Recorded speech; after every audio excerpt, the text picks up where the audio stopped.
To Clause 5. The House of Representatives this week is expected to hold a historic vote to determine whether to impeach a U.S. president for only the third time in history. The question now is on Article 1 of the resolution, impeaching President Donald J. Trump for abusing his powers.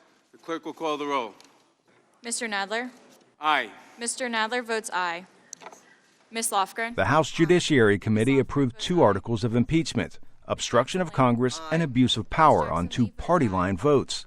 This after fiercely partisan hearings in the previous days. One day this majority will be back in the minority, and they will be crying and screaming for minority rights to be upheld. And I will just point back to 2019 and say this is the year you put a dagger in minority rights. A vague abuse of power, obstruction of Congress, the very things the majority has done in preventing us from having the witnesses that could shed light on this. Say goodbye to your majority status, and please join us in January of 2021 when President Trump is inaugurated again.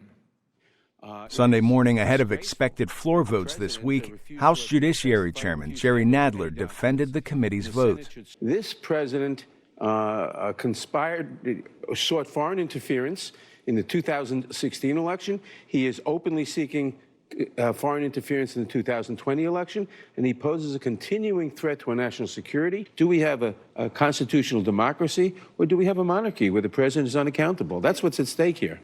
If representatives, as expected, vote to refer impeachment for a trial to the Republican-controlled Senate, members like Ted Cruz will be jurors. We actually saw the House of Representatives articles of impeachment, and their entire partisan case collapsed. I think this is the beginning of the end for this show trial that we've seen in the House. I think it's going to come to the Senate. We're going to have fair proceedings, and then it's not going anywhere because the facts aren't there.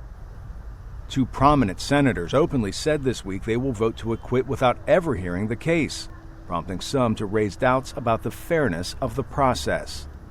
Arash Arabasadi, VOA News, Washington.